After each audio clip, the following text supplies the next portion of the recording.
On Christmas Eve, Fritz and Mary were looking forward to unpacking their presents. Suddenly, there was a knock at the door.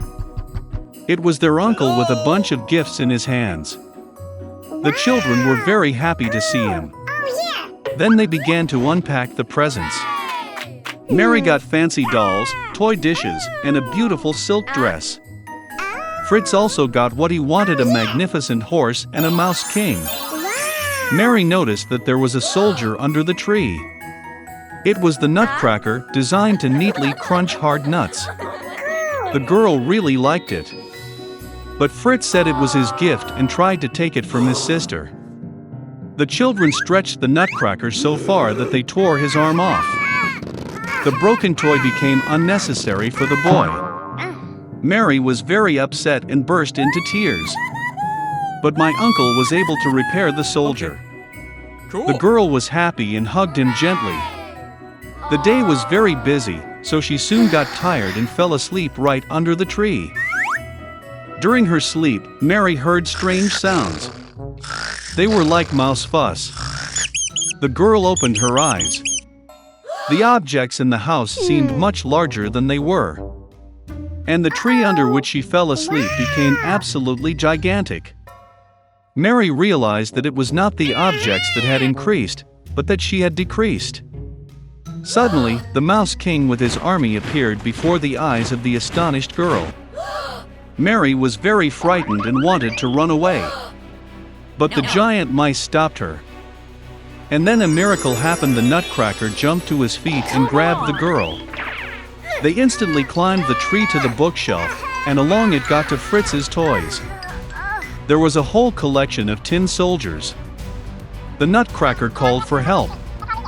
The soldiers immediately jumped to their feet and ran after him. The Nutcracker took command of the army, and the soldiers began to fight the army of the Mouse King. The battle between toys and mice was fierce. But, unfortunately, there were too many mice, and the Nutcracker army began to suffer defeat. Mary saw this and ran out of her hiding place. She threw her shoe at the Mouse King and hit him right in the head, and he fell to the floor unconscious. The rest of the mice realized that the battle was lost and ran away in all directions. Mary ran to the Nutcracker, but he lay unconscious, as he was badly wounded by the Mouse King. The girl thought that he was dead, and began to cry bitterly. And suddenly, a beautiful fairy appeared behind Mary. She decided to help the girl. With a wave of her wand, she revived the Nutcracker. With a second wave of her wand, the fairy turned the soldier into a handsome prince.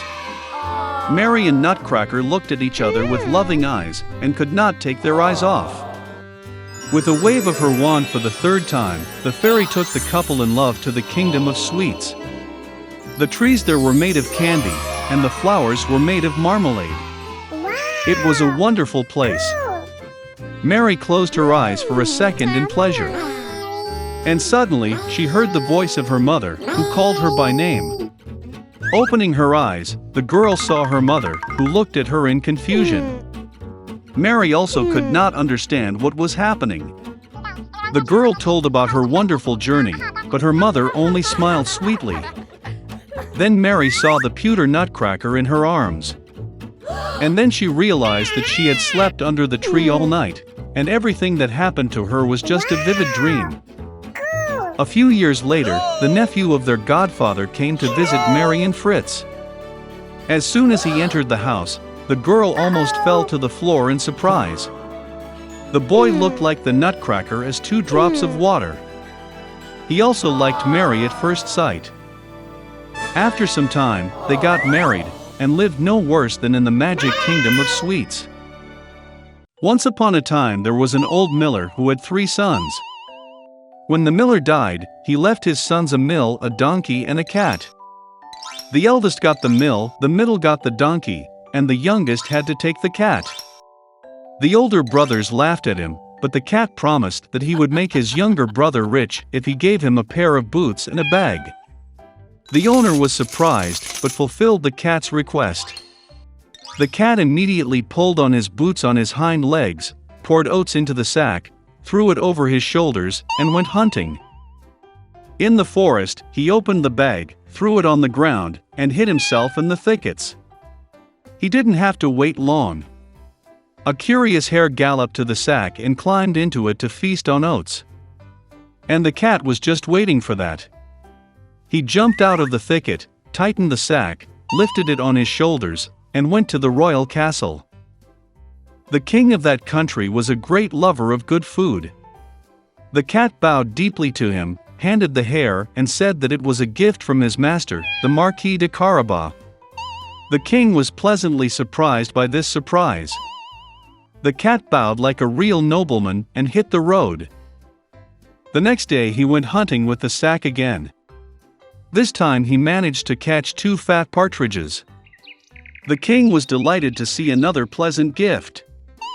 For several weeks in a row, the cat continued to wear partridges and hares to the king. But he did not say anything about this to his hungry and emaciated owner. Once the cat saw a princess in the palace. She was very beautiful. The cat realized that she would be a wonderful wife for his master. And so the king wanted to finally meet the Marquis. The cat replied that they could find him tomorrow for a walk where the mills were. And he himself ran at full speed to the mill. Seeing the owner, the cat said that tomorrow he will need to swim in the river, and then his life will change. The next morning, as soon as he got into the water, the cat grabbed his clothes and hid them in the bushes. At that moment the royal carriage appeared on the road. The cat jumped out onto the road and shouted at the top of his lungs, "Save me! Help! The Marquis de Carabas is drowning!" Hearing this, the king ordered to pull the Marquis out of the water. The miller's son got very frightened when 2 guards began to drag him out of the river, where he was basking in warm water. The king ordered to bring him his silk attire. The miller's son initially refused, but he liked the gold-embroidered clothes so much that he gladly put on the royal outfit. The king invited him to the carriage, where the beautiful princess was sitting. The miller's son was dumbfounded, but without further ado got into the carriage. A minute later, the carriage rolled on through the fields and meadows that belonged to the giant cannibal who lived in a huge castle. The cat wasted no time, and what was the spirit rushed ahead of the carriage towards the meadow, where the reapers were working in the sweat of their brow. He asked them to say that these fields belonged to the Marquis de Carabas, otherwise the evil cannibal will eat them. Before the astonished reapers could reply, the king's carriage pulled up. And when the king asked whose meadows they were, they answered in a friendly chorus that these fields belonged to the Marquis de Carabas. Meanwhile, the cat went straight to the man-eater's castle. With feline dexterity, he jumped over the stone wall and made his way into the castle. The cannibal was sitting at a large table laden with various dishes. Seeing the Puss in Boots, he was greatly surprised at such impudence. The cat began to tease the giant and said that he could not turn into a lion. Before the cat had time to utter these words, the cannibal turned into a huge lion with a shaggy mane. The cat's soul went into his boots from fear, but he overcame it and said that the cannibal could never turn into a mouse. The terrible lion disappeared, and a small mouse appeared in its place. And that was all the cat needed. In the blink of an eye he caught up with the mouse, caught it, and ate it. At this very time, the royal carriage drove into the castle courtyard. Opening the carriage doors, the cat bowed politely and said that he was glad to see everyone in the castle of the Marquis de Carabas. It is difficult to say who was more numb from amazement at these words, the king or the miller's son, who already did not understand anything at all. The cat took the guests to the table. At the end of the dinner, the king, having eaten to the fullest, said that the Marquis was indeed a very worthy man, therefore he would gladly give his daughter to wife. The princess was happy, young, handsome, and besides, she really liked the rich Marquis. Soon they played a wedding.